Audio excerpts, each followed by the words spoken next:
Welcome to the daily study of the Way of Mastery. Today we continue with Lesson 1, The Way That Calls You Home.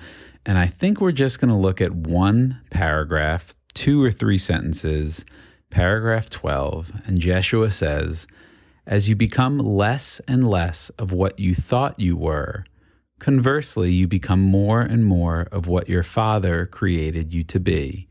And again, in the introduction, the editor's note, they talk about how when Jeshua says father, the word is closer to birther, or it's not a gender thing. It could be mother, father, God.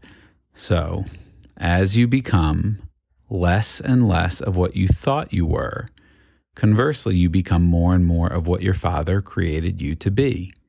The thought of perfect love in form, a channel, a simple vehicle through which the love of Spirit can shine forth. Your only task becomes the cleaning of your windows, the polishing of your floors, and the weeding of your gardens, so that that light can pour forth unimpeded.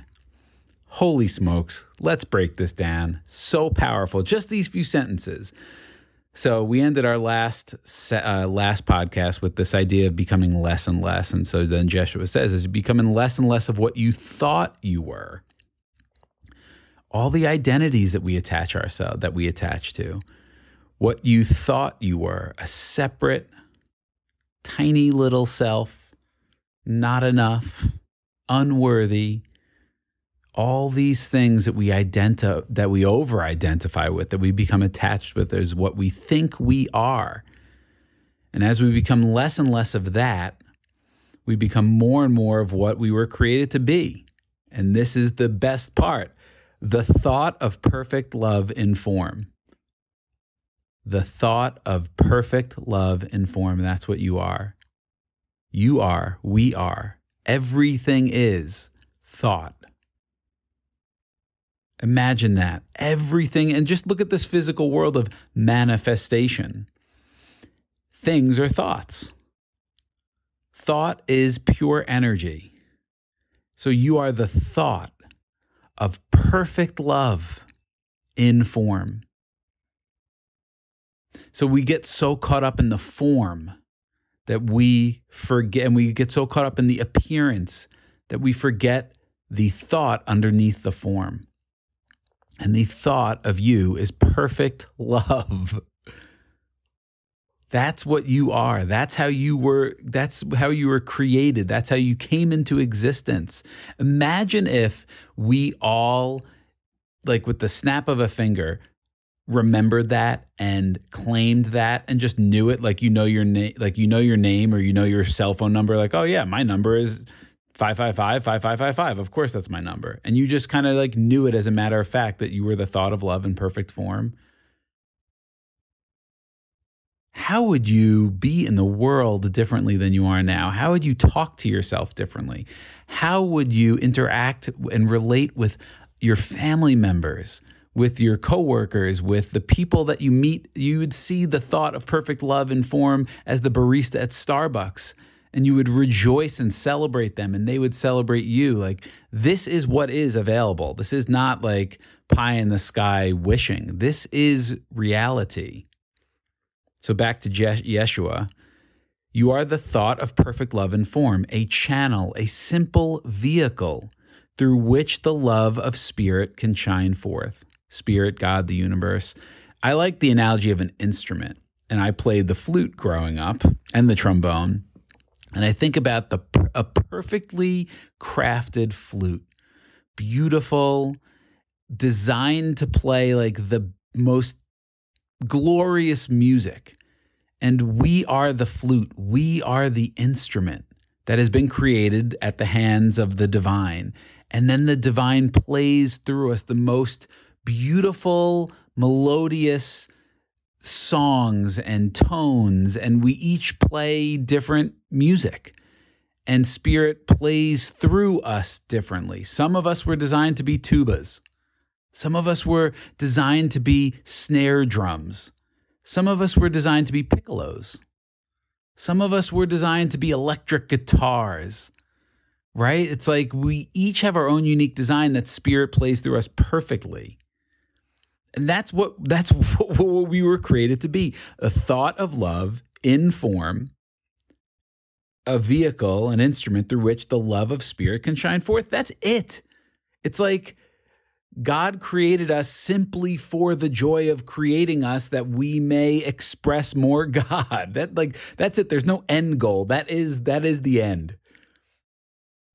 And then the last sentence, your only task. It's so easy to read past that. Your only task becomes, and I want to see what my task is. So we're so task oriented, but we can so easily miss that. Your only task, that's it. It's the only one. Becomes the cleaning of your windows, the polishing of your floors, and the weeding of your garden. Obviously a metaphor for seek, the Rumi quote, which is also in A Course in Miracles, seek not for love, because that's your natural loving state. Seek for the obstacles that you've built up against love, the self-doubt, the belief in separation, the belief that you're not enough. Right? All the things that trigger, and this is this is how the Holy Spirit has used what was created as a separation world, this thought of separation in form, is this physical 3D world. And that's what creates so much of the suffering, is just the seriousness, to kind of reference an earlier podcast, the seriousness of this tiny mad idea that we've taken it so seriously. And that's what's manifested as this physical world. And then the Holy Spirit repurposes it instantly, where it's so beautiful. Anytime you're getting triggered by anything, the tiniest upset or the biggest upset, all has its root in the same thing. And that's our work to do in the world. It's to seek it out, to see it for what it is, the illusion of what it is, the illusion of separation, the illusion of guilt, the illusion of shame, the illusion of not enough, the illusion of self-doubt, all of these things. And it's very real in the moment. It feels very real. So I'm not discounting it, but it's still an illusion. And that's cleaning your windows. Where are you holding on to anger and judgment towards someone else, making them wrong, when there's something being triggered inside of you, a wound that's being triggered inside of you? That's cleaning the windows. Where are you putting limits on what's possible in your life?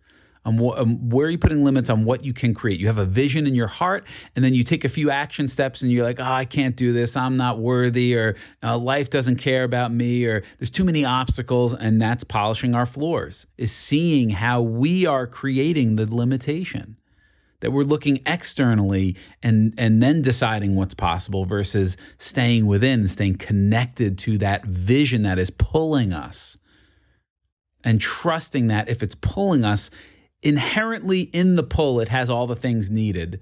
It doesn't need anything outside of itself. The energy of the pull has everything that's needed to bring that vision, the pull, into manifestation. But we don't trust it. We doubt. We think we're not worthy. All the things, right? These are the polishing of the floors, the weeding of the garden. The weeding, like all the weeds in our minds that we allow to grow, that we don't look at, that we don't question, that we take seriously.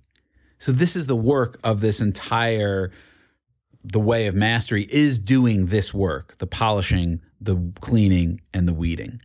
And again, the purpose is, in the finishing this quote, so that the light can pour forth unimpeded. You ever meet, see these masters that have been doing this work as a process, as the chop wood, carry water throughout their whole life?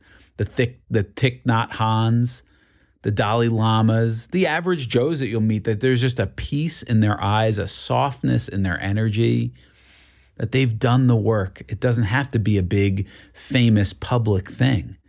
It's just, yeah. So there's so much here. Holy crap, this was 9 minutes long. I'm going to trust that this was perfect, and we'll dive more into the next sections tomorrow. Love you. Have a great day, and we'll see you tomorrow.